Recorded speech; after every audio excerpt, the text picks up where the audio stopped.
थकित को शांति का वचन भाई भगत सिंह के द्वारा दिसंबर 8। क्योंकि मसीह व्यवस्था का अंत है। रोमियो की पत्री 10 अध्याय का 4 पद। परमेश्वर ने कई कारणों से मूसा को व्यवस्था दी। पहला कारण यह इसलिए दिया गया ताकि लोग पाप के विषय में परमेश्वर की परिभाषा को समझ सकें। हम रोमियो की पत्री 3 अध्याय का 20 पद में पढ़ते हैं, क्योंकि व्यवस्था के कामों से कोई प्राणी उसके सामने धर्मी नहीं ठहरेगा, इसलिए कि व्यवस्था के द्वारा पाप की पहचान होती है। दूसरा कारण, व्यवस्था हमें परमेश्वर की पवित्रता को समझने के लिए दी गई थी। हम जानते हैं कि व्यवस्था जो कुछ कहती है उन्हीं से कहती है जो व्यवस्था के अधीन है, इसलिए कि हर एक मुंह बंद किया जाए और सारा संसार परमेश्वर के दंड के योग्य ठहरे।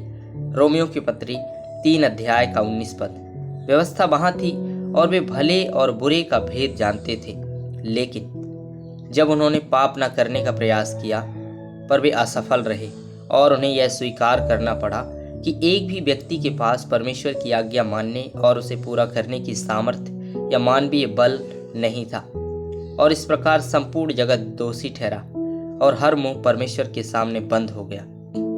मूसा पर्वत पर चला गया और स्वर्ग से एक बड़ी आग पर्वत पर उतरी। भूकंप भी आया और किसी ने पास जाने की हिम्मत भी नहीं की। जब उन्होंने आग देखी तो वे थरथरा कर कहे, परमेश्वर पवित्र है, वह भस्म करने वाली आग है।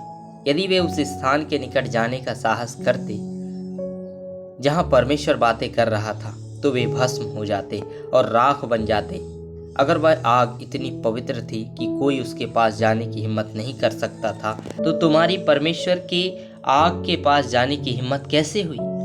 वह परमेश्वर की पवित्रता की एक झलक थी, और परमेश्वर कहते हैं, उस दृष्टि से अपनी तुलना करो, अपने हाथों और पैरों को देखो और कहो कि क्या तुम पवित्र हो, और फिर मेरी आग के पास आओ।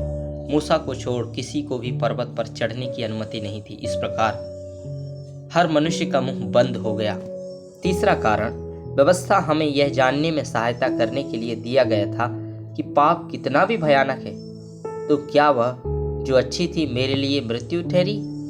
कदापि नहीं, परंतु पाप उस अच्छी वस्तु के द्वारा मेरे लिए मृत्यु का उत्पन्न करने वाला हुआ, कि उसका पाप होना प्रकट हो, और आज्ञा के द्वारा पाप बहुत ही पापमय ठहरे। रोमियो की पत्री 7 अध्याय का 13 पद। व्यवस्था पाप को और भी अधिक पापमय बनाने के लिए दी गई थी। दूसरे शब्दों में हमें यह समझने में सहयोग करने के लिए कि पाप कितना खतरनाक, विनाशकारी और भयानक है। हम पाप के बारे में इतने हल्के ढंग से सोचते हैं और कहते हैं, ओह, ये केवल एक विचार है, केवल एक इच्छा है, केवल एक भावना है, केवल मित्रता है, केवल स्नेह है, केवल थोड़ी सी संगति है, अधिक नहीं है। लेकिन प्रभु हमें बताता है कि एक छोटा सा विचार कितना खतरनाक होता है। एक सोच से घरों और लोगों के जीवन में कितनी हानि होती है। एक भावना से कितना दुख, एक अंधे कदम से कितना अंधेरा होता है। व्यवस्था इस उद्देश्य के लिए दी गई थी कि पाप से भी बढ़कर दिखाई दे। चौथा कारण, व्यवस्था हमें मसीह के पास लाने के लिए दी गई थी, जैसा कि हम गलातियों की पत्री 3 अध्याय का 24 पद में पढ़ते हैं। इसलिए व्यवस्था मसीह तक पहुंचाने को हमारी शिक्षक हुई कि हम विश्वास से धर्मी ठहरें। व्यवस्था में कोई मुक्ति नहीं है, यानी सभी बलिदान, खतना और आज्ञाएं लोगों को प्रशिक्षित करके प्रभु यीशु मसीह के पास लाने के लिए एक स्कूल मास्टर की तरह दिया गया था।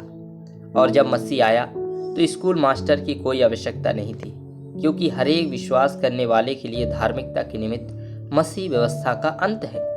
रोमियो की पत्री 10 अध्याय का 4 पद। मसीह व्यवस्था का अंत है। परमेश्वर का वचन कितना स्पष्ट है कि जब प्रभु यीशु मसीह आए तो उन्होंने व्यवस्था को पूरा कर दिया।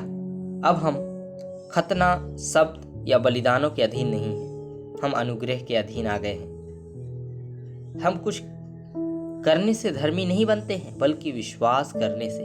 7वें दिन के एडवेंटिस्ट जो कहते हैं कि आपको 10 आज्ञाओं का पालन करना चाहिए और शब्द का पालन करना चाहिए, वे परमेश्वर के वचन को बदलने के लिए परमेश्वर के न्याय के अधीन आते हैं।